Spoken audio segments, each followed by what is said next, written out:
Sahabat GKI, 30 September adalah salah satu hari yang memiliki catatan kelam bagi bangsa Indonesia. Mengapa demikian? Karena pada tanggal ini terjadi sebuah tragedi berdarah. Tragedi yang kita kenal dengan tragedi G30S PKI. Tragedi ini adalah salah satu peristiwa yang menunjukkan adanya kekuatan gelap yang hendak menghancurkan dan menjatuhkan bangsa ini. Puji Tuhan, meskipun ada kekuatan gelap, Tuhan masih bisa menjaga dan memelihara. Saudara, sesuatu yang hendak menghancurkan dan menjatuhkan oleh Alkitab sering disebut sebagai pencobaan. Berbeda dengan ujian yang punya tujuan untuk membawa kita naik kelas, pencobaan justru membawa kita kepada kejatuhan, keterpurukan, dan kehancuran. Mungkin tidak berlebihan jika demikian kita berkata bahwa pencobaan itu dapat disejajarkan dengan tragedi berdarah G30S PKI.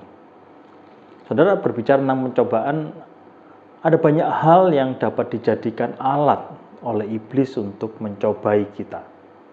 Pandemi dapat dipakai, sakit penyakit dapat dipakai, kenaikan harga-harga dapat dipakai, dan kalau mau, saudara masih bisa menambahkan daftarnya lebih jauh lagi.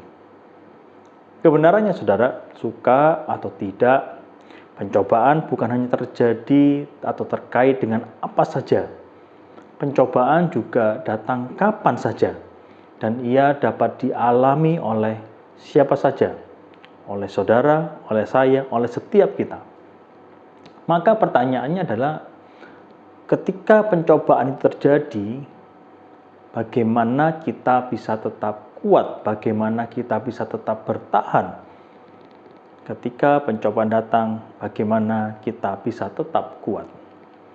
Sebelum lebih jauh, mari kita berdoa terlebih dahulu. Mari kita berdoa.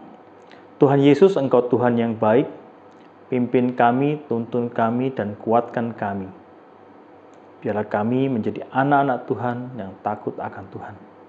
Di dalam nama Tuhan Yesus kami berdoa. Amin. Sahabat GKI, saya mengundang kita untuk membuka satu bagian firman Tuhan yang terkait dengan pencobaan. Mari kita membuka bersama dari Injil Tuhan Yesus Kristus menurut Markus. Markus pasal yang pertama ayat yang ke-12 dan ke-13. Saya akan bacakan untuk setiap kita, demikian firman Tuhan. Segera sesudah itu, Roh memimpin dia ke padang gurun. Di padang gurun itu ia tinggal 40 hari lamanya, dicobai oleh iblis. Ia berada di sana di antara binatang-binatang liar, dan malaikat-malaikat melayani dia. Sahabat GKI, ayat yang kita baca menunjukkan ada pencobaan yang dialami oleh Tuhan Yesus. Meskipun Tuhan kita Yesus Kristus dicobai, ia tetap kuat, ia tetap dapat bertahan. Ada beberapa pelajaran yang dapat kita tangkap dari ayat dan peristiwa ini, supaya kita dapat tetap kuat ketika pencobaan datang. Apa saja itu? Pelajaran pertama yang sangat mendasar adalah jangan mencobai diri sendiri. Markus menuliskan demikian, segera sesudah itu Roh memimpin dia, yaitu Tuhan Yesus, ke padang gurun. Saudara perhatikan bahwa Roh Allah yang memimpin Tuhan Yesus ke padang gurun. Tuhan Yesus tidak ke padang gurun karena keinginannya sendiri.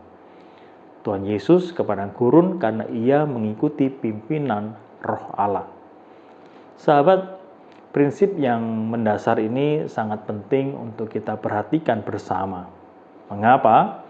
Karena tidak sedikit atau banyak orang itu yang terjatuh atau terkena masalah karena mereka mencobai diri sendiri. Ada banyak contoh orang-orang yang mencobai diri sendiri, tetapi saya akan memberikan sedikit saja contohnya. Contoh yang pertama tentang kesehatan. Ketika seseorang tidak menjaga pola makan, tidak menjaga pola hidup, bukankah orang tersebut dapat dikatakan mencobai diri sendiri? Ketika ia terkena sakit, apa yang dapat kita katakan? Yang kedua, contoh yang kedua tentang keuangan. Ada orang-orang yang pendapatannya tidak banyak atau boleh dikatakan pas-pasan, tetapi memiliki gaya hidup yang mewah sekali. Bukankah orang yang demikian ini adalah orang yang mencobai diri sendiri?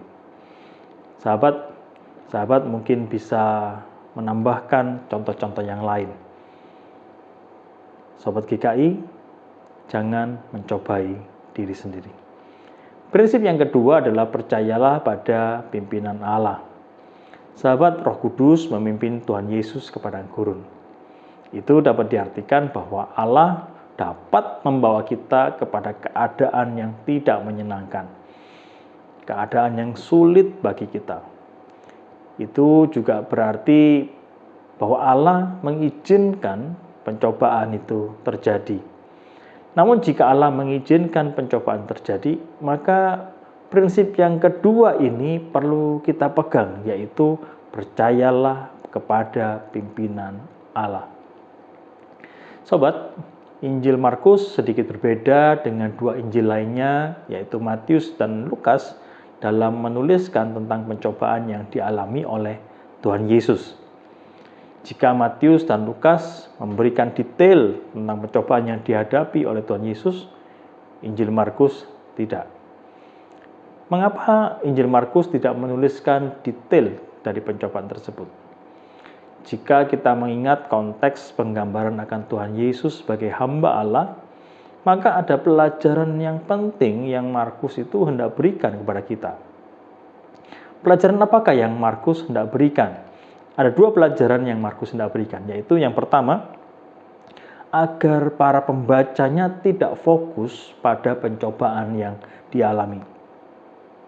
Sahabat, salah satu kesalahan yang dilakukan oleh manusia bukanlah tidak fokus, tetapi salah satu kesalahan yang sering dilakukan oleh manusia adalah kita fokusnya salah. Kita bisa salah fokus. Markus tidak ingin kita salah fokus. Markus tidak ingin kita hanya fokus kepada pencobaan. Fokus kepada pencobaan adalah fokus yang salah. Sebagai contoh, saudara, jika kita bercermin atau mengingat pada saat darurat COVID, kita juga menjumpai ada orang-orang yang salah fokus. Pada saat darurat COVID, banyak orang yang fokus hanya pada berbahayanya COVID-19. Saya kira bukanlah suatu hal yang keliru kalau kita ingat atau hati-hati terkait bahaya dari COVID-19. Tetapi saudara, jika kita hanya fokus pada bahaya dari COVID-19, kejahatan yang sering terjadi adalah munculnya ketakutan, munculnya keegoisan.